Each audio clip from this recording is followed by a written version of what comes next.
Entrevista Venevisión. Líder en opinión. Por tu canal independiente, Venevisión. Muchísimas gracias por acompañarnos en Entrevista Venevisión. Ya estamos listos para iniciar nuestra conversación con el invitado del día de hoy. Él es Francisco Torrealba, constituyente, presidente de la Comisión de Trabajadores de la Asamblea Nacional Constituyente. Gracias por acompañarnos. A ustedes, Gendrina, por la amabilidad y gentileza de invitarme a el noticiero Venevisión. Hay muchos temas que quisiera conversar con usted y que seguro hay muchos temas de interés en toda la fuerza trabajadora de Venezuela. Y el primero de ellos quisiera que nos aclarara una serie de rumores que se han propagado en los últimos días, diciendo la posibilidad de un posible nuevo aumento de salario. ¿Esto es cierto o no? ¿Cuándo se disipa esta duda de si es un rumor o no? Porque esto genera muchísima expectativa, tanto para los trabajadores como para los empleadores. Bueno, déjame comenzar por decirte que nosotros desde el sector de la clase obrera venezolana estamos muy contentos con que el presidente de la República, compatriota bolivariano y trabajador Nicolás Maduro Moros, haya echado a andar un plan de recuperación, crecimiento y prosperidad económica que haya comenzado además por devolverle la vida al salario, la vida que le habían quitado los que generaron la criminal hiperinflación inducida que destruyó todo poder adquisitivo. Esto, por supuesto, no ha sido la única medida. También los enemigos de la estabilidad económica, también los que nos atacan, los que le hacen guerra a todo el país, han actuado. Y han actuado por vía de generar una nueva ola especulativa por incrementar los precios, por intentar de nuevo hacer que se diluyan esas medidas de recuperación, crecimiento y prosperidad. Entonces, obviamente eso hace que el presidente de la República, que está todo el tiempo haciéndole un seguimiento muy cercano a lo que son las condiciones de vida de los venezolanos y las venezolanas, evalúe todo tipo de opciones. Yo, sin embargo, no puedo afirmar ni tampoco negar de que se vaya a aplicar alguna corrección. Lo cierto que sí te puedo decir es que estamos convencidos de que lo que se requiere es derrotar la especulación. Lo que se requiere es derrotar la hiperinflación. Es decir, nosotros ya sabemos que es muy poco lo que se hace si te aumentan el salario y si luego viene gente como, por ejemplo, los que promueven la especulación, que desde nuestra perspectiva son la gente que está en Fedecámara, agarran e incrementan 3 veces los sueldos. Así que aquí hay que derrotar a la especulación, hay que derrotar a las personas que incumplen los precios acordados, hay que derrotar a los que generan hiperinflación que diluye el poder adquisitivo del salario. Y luego el presidente Maduro, lo sé porque es su política, porque es un digno hijo del comandante Chávez, va a atender todas las situaciones en la medida y grado en que sean requeridos. Porque el presidente, tú lo sabes también, no ha dejado a los trabajadores a su suerte. El presidente no ha permitido ni permitirá que los trabajadores paguen las consecuencias de una crisis que se genera en medio de la guerra económica por 2 factores principales, diría yo. 1, el bloqueo genocida puesto en práctica por el gobierno de los Estados Unidos de Norteamérica, y 2, los irresponsables que siguen jugando a la politiquería y a la desestabilización, que conviven en Fedecámaras desde donde no producen sino golpes de Estado y dictadores. Torrealba, en este mismo espacio, exactamente allí donde usted está sentado, ha estado el presidente de Fedecámaras y ellos insisten en que no tienen ninguna responsabilidad en este proceso hiperinflacionario que aqueja hoy a Venezuela y asumen que la responsabilidad de la crisis económica del país es en gran medida responsabilidad de las medidas ejecutadas por el gobierno nacional y producto de la corrupción. Yo la pregunta que me hago ¿Por qué ese maniqueísmo constante de señalar que ellos son los malos y ustedes son los buenos? ¿Quién incrementa los precios de los bienes y servicios de consumo masivo en este país? ¿Quién los incrementa? Los incrementan los que hacen politiquería y guerra contra la estabilidad que propende el gobierno del presidente Maduro. Nosotros también nos podríamos preguntar, nosotros hicimos una marcha para ir a protestar cívicamente y pacíficamente contra Fedecámara, porque desde la perspectiva de la clase obrera venezolana, nosotros estamos ganados para elevar todos los niveles de producción al máximo posible. Nosotros estamos para darnos la mano con los empresarios honestos, que creemos además son la mayoría en este país, porque no están agrupados en Fedecámara, la mayoría de los empresarios quiere trabajar y el gobierno ha extendido su mano. Entonces, de nuevo, repito, nosotros no estamos por ponernos en una carrera de perseguir a la inflación por vía de incrementos salariales, no estamos de acuerdo con ponernos en una carrera por perseguir a los precios especulativos por vía de incrementos salariales. Nosotros lo que queremos es derrotar la especulación, derrotar la inflación y que tenga éxito el plan de recuperación, crecimiento y prosperidad económica que ha echado a andar el presidente Maduro. A su juicio, ¿cuál sería la solución más expedita para suspender este proceso de hiperinflación que aqueja hoy a Venezuela? Bueno, hay que reforzar la eficiencia, por cierto, de los entes gubernamentales que tienen que ver con el control y seguimiento de los precios, por una parte. Y luego nosotros tenemos que entender que esta no es una pelea única y exclusiva del gobierno venezolano, que esta es una pelea que tiene que asumirla todo el pueblo venezolano, incluso los que adversan al presidente Maduro. Nosotros lo apoyamos y estamos en medio de esta pelea luchando en la calle para que no haya especulación. Pero también los que lo adversan tienen que saber que el que especula, que el que acapara, que el que genera inflación y destruye el poder adquisitivo del salario, es tan enemigo de los chavistas como de los que adversan al chavismo. Yo voy a leerle una cita textual de Pablo Zambrano. Él es dirigente del Movimiento de Sindicatos de Base y de la Intersectorial de Trabajadores de Venezuela, que asegura que decisiones arbitrarias que conducen al despido injustificado de 1.000 trabajadores de la administración pública y empresas estatales es lo que va de año, más de 1.000 trabajadores despedidos por reclamar, por ejemplo, provisión de agua potable, falta de aire acondicionado en los centros laborales. Esto lo dice Pablo Zambrano. ¿Qué le responde usted a él? Bueno, y la verdad es que yo no quisiera perder mi tiempo respondiéndole a un vago sindicalero de oficio de la Cuarta República que lo conocemos en el país, que se llama Pablo Zambrano. Él anda con sus cámaras de televisión brincando de un lado a otro con una barra portátil, una barra móvil, de un sitio a otro, tratando de hacer ver que hay descontento entre los trabajadores. Yo no digo que nosotros, los trabajadores, estemos viviendo en la panacea y que tengamos completamente alcanzadas nuestras conquistas, pero lo que intenta hacer Pablo Zambrano es manipular, y está llegando un momento muy tarde, porque ya la clase obrera venezolana no es manipulable. La clase obrera venezolana tiene un alto nivel de politización y de formación que nos hace entender con claridad que estamos en medio de un proceso de adecuación de los 90 días que pidió el presidente Maduro, que además hizo el incremento salarial más significativo que haya conocido en nuestra historia, y que ese incremento salarial obviamente ha sido ya de nuevo atacado, y que ese ataque sobre el incremento salarial que anunció el presidente Maduro esté surtiendo efectos y nos haya hecho perder parte del poder adquisitivo que el presidente Maduro le devolvió al salario. Bueno, lo sabemos. Por eso es que nosotros sabemos también que hay que identificar a quiénes son los enemigos de los incrementos que anuncia el presidente Maduro, quiénes son los enemigos del poder adquisitivo de los venezolanos y venezolanas, quiénes no quieren que vivamos en un país que tenga estabilidad económica, y quienes de cualquier manera se siguen prestando a un juego fratricida donde nadie gana y todo el mundo pierde. Nosotros estamos para trabajar y listos para, como lo he dicho, seguir haciendo los esfuerzos que sean necesarios por la recuperación de nuestro país. ¿Es falso o cierto esto de los despidos injustificados en los A mí me gustaría conocerlo, Indira. Hubo una protesta también de ex trabajadores y jubilados del Metro de Caracas que cerraron la avenida Francisco de Miranda en sentido este.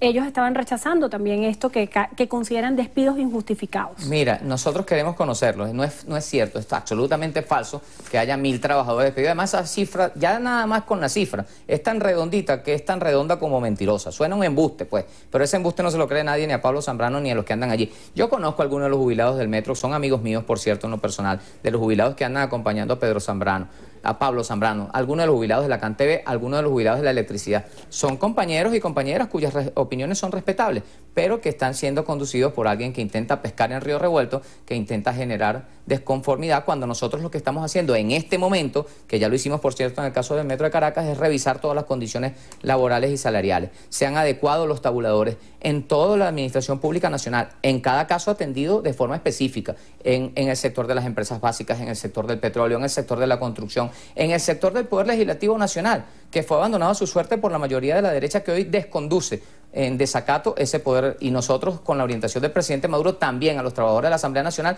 le aprobamos su tabulador, le aprobamos sus primas de profesionalización, sus primas de antigüedad, todo lo que tiene que ver con sus bonificaciones de fin de año, lo que se conoce como utilidades o aguinaldo, lo que tiene que ver con sus vacaciones. Está reconocido plenamente el contrato colectivo de todos los trabajadores. Entonces, la tarea de los que estamos construyendo es una, y de los que tratan de mentir, de los que tratan de manipular, es otra. Aquí cada quien tiene que saber quién miente y quién dice la verdad. Ayer hubo una tendencia porque yo dije que no existe una tabla única, y yo puedo aquí comprobarlo objetivamente, de forma indubitable, incontrovertible, que cada sector tiene su propio tabulador. Y, de nuevo, cuando se produzcan las negociaciones colectivas, cada quien tendrá los incrementos que en buena lid logre acordar con sus empleadores. Respecto al sector privado, que nadie lo menciona, porque todo el mundo se trata de fijar en el sector de la Administración Pública Nacional, y la Administración Pública Nacional ha sido atendida, está siendo atendida, seguirá siendo atendida, pero respecto al sector privado quiero decirte que también se vienen produciendo con total normalidad la revisión de todas las condiciones sociales y económicas, porque en el marco de ese renacer del salario se plantea un renacer de toda la convención colectiva. El cálculo de las utilidades, ¿hoy son suficientes para los trabajadores para cubrir sus necesidades habituales en esta época de fin de año? Bueno, las necesidades de los trabajadores hasta ahora yo creo que no han sido en su totalidad satisfechas. Lo bueno es que tenemos un gobierno que sabe que cada día tiene que seguir haciendo todavía más por avanzar en términos de atender esas necesidades. Nosotros seguimos pensando que en un país como el nuestro, que tiene grandes riquezas, más temprano que tarde llegará el momento en que todos tengamos lo que justamente nos merecemos, en que haya una aplicación de beneficios, de reivindicaciones, de conquistas que atiendan las necesidades de cada uno de los sectores y que puedan garantizar una vida digna para todos los venezolanos y venezolanas. El acceso a los bienes de consumo masivo y de primera necesidad que hoy se nos intenta negar por vía del bloqueo criminal, el acceso a las medicinas, el acceso a la educación, que el gobierno sigue garantizando a pesar de la forma brutal con la cual nos tratan, impidiéndonos mover nuestras finanzas, impidiéndonos adquirir lo que no producimos. Esos son temas que nosotros mantenemos en el tapete y que no eludimos en las discusiones y en los debates que constantemente se hacen en el seno de los trabajadores. Por eso no tienen espacios mentirosos como el que tú citabas. El presidente de la Asamblea Nacional Constituyente, Diosdado Cabello, aseguraba que no hay hoy un proyecto de constitución para enmendar la del 99. ¿Qué se ha hecho en este tiempo de trabajo por parte de la Asamblea Nacional Constituyente? ¿A qué se han dedicado? Bueno, lo que se refiere al trabajo de la Asamblea Nacional Constituyente ha sido constante y permanente. Nosotros hemos venido recogiendo en las asambleas que se dan de participación popular en todos los sectores las contribuciones de la sabiduría popular, que es la que va a nutrir, que es la que va a enriquecer el contenido del proyecto que se va a presentar al referéndum. El compatriota vicepresidente, colega constituyente, vicepresidente del PSUV y presidente de la Asamblea Nacional Constituyente, cuando afirma que no hay un proyecto de constitución es porque no se ha terminado el proyecto de constitución, y eso es cierto. Pero el hecho de que no se haya terminado no quiere decir que no se hayan producido ya algunos aportes, no quiere decir que no se esté redactando algunos artículos. Desde el sector de trabajadores debo decirte que nosotros tenemos adelantado, por ejemplo, un capítulo que aspiramos que vaya en la Constitución, que es el capítulo de los derechos de los trabajadores y las trabajadoras, para darle un rango constitucional, que luego le garantice un blindaje legal frente a cualquier posibilidad de que en el futuro se intente dejar sin efecto alguna conquista, como lo intentaron aquí cuando el golpe de Pedro Carmona, que quisieron dejar sin efecto la ley del trabajo. Bueno, cuando lo constitucionalicemos, una vez que sea aprobado por el pueblo la nueva Constitución, esto quedará blindado. Y el trabajo de la Asamblea Nacional Constituyente no se ha limitado únicamente a la redacción de los artículos y al avance en las consultas con el pueblo, sino que ha tenido también que ver también con el control gubernamental. Recuerda que la Asamblea Nacional, que es el poder legislativo ordinario, que le correspondería estar cumpliendo funciones, pero que no las cumple porque está en desacato, ha abandonado sus tareas de control de la gestión de gobierno. Esas tareas de control las ha venido asumiendo la Asamblea Nacional Constituyente, igual que la aprobación de presupuestos. Hace pocos días atrás, la compatriota bolivariana y también colega constituyente, vicepresidenta ejecutiva del Cielo-Ina Rodríguez Gómez, estuvo acompañándonos y nos presentó el presupuesto nacional para el ejercicio fiscal 2019, el año 2019, un presupuesto, por cierto, que sigue privilegiando la inversión en materia social para asegurar que los ciudadanos y ciudadanas en la República Bolivariana de Venezuela y quienes aquí viven con nosotros tengan garantizado el acceso a la educación gratuita, el acceso a los planes como la Gran Misión Vivienda Venezuela para seguir dándole hogares dignos a los que viven aquí con nosotros y a los ciudadanos nuestros, y también los que tienen que ver con los programas de atención de las necesidades en materia alimenticia por vía de los CLAP. Nosotros seguimos avanzando también con la aprobación de leyes como la de los consejos productivos de trabajadores, que nos van a permitir incorporar la sabiduría de los obreros y obreras en los procesos productivos para elevar sus niveles, para hacer más eficiente cada vez la gestión dentro de las entidades de trabajo. Torrealba, nos llega pregunta de la audiencia. Profesores jubilados de la BEC denuncian que tras la reforma y el aumento quedaron todos en sueldo mínimo cobrando 450 bolívares semanales. Antes cobraban mucho más dependiendo del rango y la antigüedad. ¿Qué sucede con esos profesores? No, a ellos se les aplicará la tabla salarial. Y los profesores, de acuerdo a su experiencia, de acuerdo a su antigüedad, de acuerdo a las responsabilidades de los cargos que ocuparon, van a tener un tratamiento acorde. Eso se establece por vía de los tabuladores de los sueldos y salarios, por lo que se conoce como las tablas salariales. Entonces, cuando se les ubique a ellos en el grado y en el nivel que les corresponde, tendrán el tratamiento y se les pagará además, quiero decirle, con retroactivo desde el 1 de septiembre, porque es uno de los lineamientos que hemos adoptado. Desde el 1 de septiembre, que entró en vigencia el nuevo salario mínimo de 1.800 bolívares soberanos anclado al petro, es decir, el equivalente a medio petro, que el salario mínimo no es salario único, y lo hemos dicho 1000 veces, y cada vez que se aprueban tabuladores queda establecido que no es que todo el mundo va a ganar 1.800, entonces esas personas que están hoy ganando salario mínimo es porque no se le ha aplicado el tabulador. Una vez que se le aplique el tabulador, tendrán el salario que le corresponde de acuerdo a su experiencia, de acuerdo a sus responsabilidades, de acuerdo a sus niveles académicos y a las demás consideraciones que se hacen para ubicar a cada trabajador o trabajadora dentro de las escalas salariales con efectos retroactivos desde el 1 de septiembre. Así lo hemos venido acordando en toda la Administración Pública Nacional. Muchísimas gracias por estar con nosotros hoy en Entrevista de Venevisión. Por haberme invitado. Ha sido un placer. Francisco Torrealba, constituyente, presidente de la Comisión de Trabajadores y de la Asamblea Nacional Constituyente. Gracias por habernos acompañado y gracias a ustedes también. Que tengan todos muy buenas tardes. Milagros.